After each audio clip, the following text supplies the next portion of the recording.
దేశమందు దేవుడు నన్ను అభివృద్ధి పొందించెను.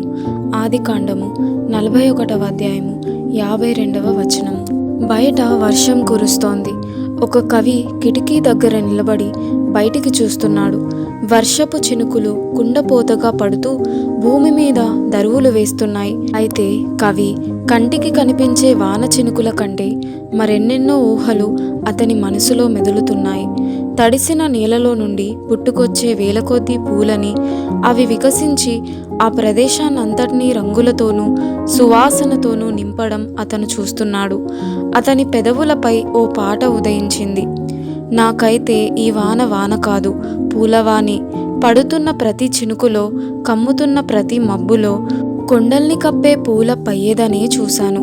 ధారగా పడుతున్న గులాబీలనే చూశాను. ఏమో, దేవుడు శిక్షిస్తున్న కొందరు దేవుని పిల్లలు ఇప్పుడు అంటున్నారేమో, దేవా, ఈ రాత్రి నా మీద ఇంత వాన కురిపిస్తున్నావెందుకు? శోధనలు, నేను భరించగలిగినంత కంటే కష్టమనిపించే వర్షాలు, నేననుకున్నవన్నీ తారుమారైపోతుంటే నిరాశలు జల్లుగా నా మీద కురుస్తున్నాయి. ఎడబాటులు, వియోగ దుఃఖాలు ఏకధారగా పడుతూ ఆ శ్రమల తీవ్రతకి నా హృదయం కంపించిపోయేలా చేస్తున్నాయి. బాధల వాన చినుకులు నా ఆత్మపై చాలా జోరుగా కురుస్తున్నాయి. నువ్వంటున్నది పొరపాటు. నీ మీద పడేది వాన కాదు, ఆశీర్వాదాల వానే ఇది. నువ్వు కేవలం నీ పరమతండ్రి మాటని నమ్మితే నిన్ను బాధించే వర్షమే నీలో ఆత్మీయ పుష్పాలు పూసేలా చేస్తుంది. శిక్ష పొందని ప్రశాంతమైన నీ గత జీవితంలో ఎన్నడూ లేనంత పరిమళము, సౌందర్యము కలిగిన పూలు పూస్తాయి. నీ కంటికి వర్షం కనబడుతోంది నిజమే, పువ్వులు కనిపించడం లేదా? శోధనల్లో చిక్కుకుని బాధపడుతున్నావు. కానీ ఆ శ్రమలలో నీ జీవితపు తోటలో వికసిస్తున్న విశ్వాస పుష్పాల కోసం దేవుడు చూస్తున్నాడు.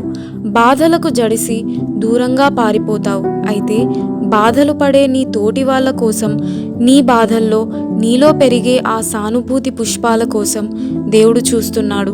తీవ్రమైన వియోగ బాధ వల్ల నీ హృదయం వాడిపోతుంది. కానీ ఆ దుఃఖం నీలో తెచ్చిన లోతైన సమృద్ధి జీవాన్ని దేవుడు చూస్తున్నాడు. నీ మీద కురిసేవి కడగండ్లు కావు. వాత్సల్యం, ప్రేమ, దయ, సహనం, ఇంకా ఆత్మకి సంబంధించిన ధన్యకరమైన వేలకొద్దీ పూలు వానలా కురుస్తున్నాయి.